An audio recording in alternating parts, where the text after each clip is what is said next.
जिए लतीफ़ सरकार जी ॿोली। साथियो, अॼु अधु ॾींहं खां पोइ सोशल मीडिया ते बड़धक मतो।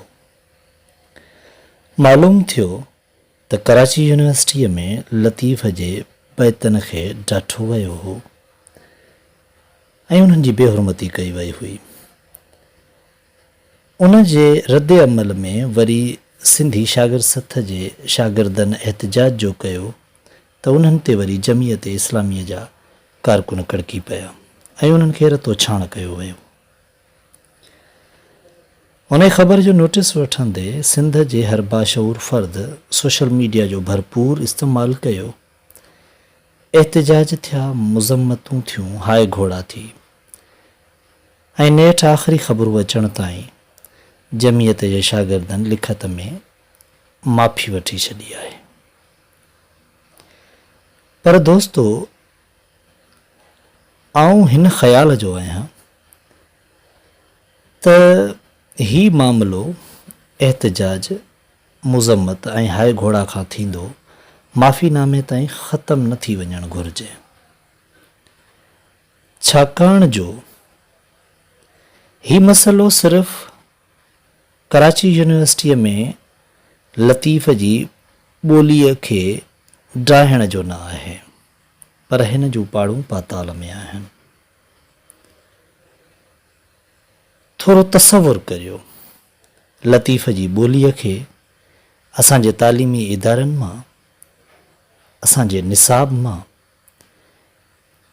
प्राइवेट तालीमी इदारनि मां, असांजी बाज़ार मां, असांजे दफ़्तर मां ऐं असांजे रोज़मर्रा जी ज़िंदगी मां बि जंहिं नमूने सां बेदख़ल कयो वियो आहे, उन जी तौहीन कई वई आहे, त छा उहो सभु कुझु अॻी धुर एहतजाज करे कयो आहे?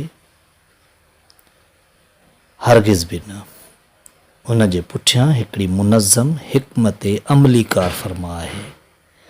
सो उन जे करे असांखे बि रुॻो एहतजाजनि ऐं मुज़म्मतनि ताईं महदूद न रहणु घुरिजे।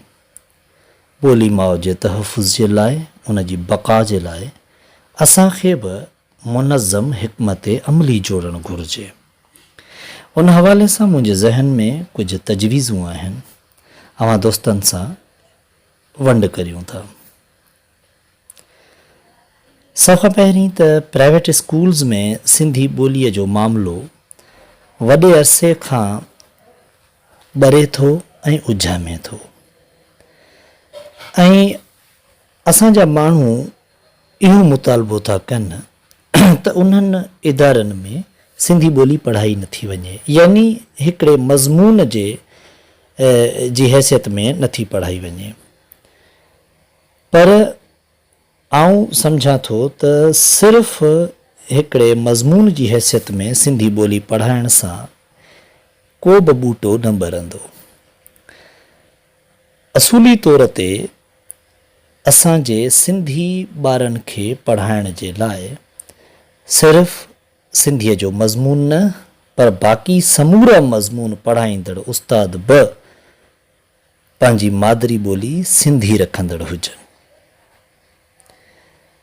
उन हवाले सां मुंहिंजे ख़्याल में शहरनि जा अहिड़ा कारोबारी माण्हू, सरंदी वारा जेके ॿिया कारोबार कनि था, उन्हनि खे उत्साहियो वञे त उहे अहिड़ा सिंधी स्कूल खोलीनि जिन में समूरो अमलो सिंधी हुजे ऐं पोइ उते असांजा सिंधी जेके माइट आहिनि उहे यकीननि पंहिंजा ॿार ख़ुशीअ सां मोकिलींदा, छाकाणि जो असांजे सिंधी माण्हुनि खे इहा शिकायत रही आहे त उन्हनि जे ॿारनि सां उर्दू ॿोली राइज हुजण जे करे ॿोलीअ जो ॾाढो मसइलो थिए थो पढ़ाईअ जे दौरान ऐं नतीजे में उन्हनि जी ॿोली बिगड़े थी।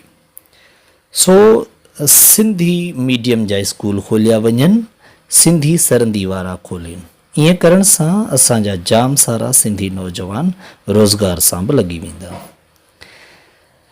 उन खां अलावा सिंधी निसाब में सिंधी ॿोलीअ में जाम सारियूं ग़लतियूं आहिनि। तव्हां साइंस जो किताब खोलींदव, जीव घिरड़े खे बि खुलियो लिखियो वियो आहे। अहिड़े नमूने सां ॿिया बि जाम सारा लफ़्ज़ आहिनि। सो जेके क़ाबिल उस्ताद आहिनि उन्हनि जूं ख़िदमतूं वरितियूं वञनि। जेके बि ग़लतियूं आहिनि उन्हनि खे पॉइंट आउट करे जेको टेक्स्ट बुक जो इदारो आहे उन ॾे लिखियो वञे ऐं कंहिं हिकु पासे खां न पर मुख़्तलिफ़ पासनि खां जाम सारियूं दरख़्वास्तूं मोकिलियूं वञनि ऐं उन्हनि जो रिकॉर्ड रखियो वञे ऐं उन्हनि सां रूबरू ॻाल्हि ॿोल पिणु कई वञे। अहिड़े नमूने सां नशर व अशात में बि ॿोलीअ सां वॾो मसइलो आहे। अख़बारनि चैनल्स खां वेंदे पैनाफ्लेक्सिस ऐं आम इश्तिहारनि ताईं असांजी ॿोलीअ जी हालति तमामु घणी ॻणती जोगी आहे। उन हवाले सां ॿोलीअ जो बाअख़्तियार इदारो बि मौजूदु आहे। सो उन ॾे बि लिखियो वञे, उन्हनि सां ॻाल्हि ॿोल कई वञे ऐं उन्हनि खे बार बार इहा गुज़ारिश कई वञे त उहे उते सुधारा आणनि ऐं ॿोलीअ जे बाअख़्तियार इदारे खे सिंधी ॿोलीअ जी सिख्या बाबति बि जोगा उपाउ खणणु घुरिजनि। उन खां अलावा सिंधी ॿोलीअ ते मुश्तमिल मवाद खे तयारु कयो वञे उस्तादनि जी मदद सां ऐं स्कूलनि में मुक़ाबला कराया वञनि त जीअं असांजा ॿार सिंधी ॿोलीअ ॾे मोट खाइनि। अहिड़े नमूने सां जेके शहर जूं भितियूं ऐं होटलूं आहिनि उन्हनि खे बि ख़ाली न छॾियो वञे। ख़ाली छॾण सां हिते जीअं त बेशऊरी घणी आहे, उन जे करे उहे खाल ख़राब शयुनि सां भरिजनि था। सो उन जे करे होटलनि ते ऐं ख़ाली दीवारनि ते बि शाह लतीफ़, शेख अयाज़, उस्ताद बुखारी खां वेंदे ॿियनि आलमनि जा ॾाहनि जा सुठा लफ़्ज़ कोट कया वञनि। शाइरी हुजे, कौल हुजनि ऐं लोक ॾाहप मां चवणियूं, पहाका ऐं इस्तलाह हुजनि, उहे उते लिखिया वञनि। उन्हनि जी वाल चाकिन जी हिकिड़ी मुहिम हलाई वञे त जीअं असांजे शहरनि में असांखे सिंधी ॿोली नज़र अचे। ऐं उन खां अलावा मादरी ॿोलीअ जी अहमियत बाबति बि जागरता मुहिमूं हलाइणु घुरिजनि त जीअं घटि में घटि असां जेके मैसेज वग़ैरह लिखूं था या सोशल मीडिया इस्तेमालु था करियूं त उते असां सिंधी ॿोलीअ खे इस्तेमालु करियूं ऐं उन जी अहमियत खे सम्झूं ऐं पाण घटि में घटि बाज़ार में का ख़रीदो फ़रोख़्त करियूं त उते असां सिंधी ॿोलीअ खे इस्तेमालु करियूं, वेंदे शर्त ॿी ॿोली न ॻाल्हायूं। ऐं दोस्तो, सभ खां आख़िरी ऐं सभ खां अहम ॻाल्हि हीअ त असां वटि जेके वोट वठणु अचनि था चेयरमैन खां वेंदे MNAs MPs ताईं, असां उन्हनि खे सिंधी ॿोलीअ खे क़ौमी ॿोलीअ जो दर्जो ॾियारण जे लाइ लाज़मी चऊं। केॾे न हैरत जहिड़ी ॻाल्हि आहे जो सिंधी हिकु क़ौम आहे पर सिंधी ॿोलीअ खे क़ौमी ॿोलीअ तस्लीम नथो कयो वञे। दोस्तो, हीअ कुझु तजवीज़ूं हुयूं मुंहिंजे ज़हन में जेके मूं तव्हांजे साम्हूं पेश कयूं आहिनि।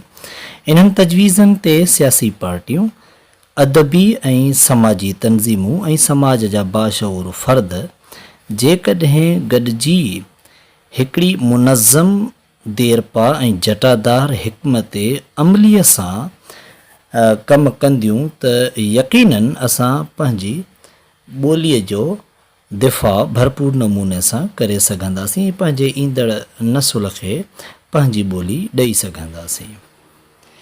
दोस्तो, ॿोली अधु क़ौम थींदी आहे। कंहिं ॾाहे जो कौल आहे, तव्हांजूं 3 माउरूं आहिनि, जीजल माउ, धरती माउ ऐं ॿोली माउ। मूंखे उमेदु आहे त मुंहिंजूं ही ॻाल्हियूं हर बाशऊर फ़र्द जे कन ते जूं ज़रूरु सोरींदियूं। महिरबानी।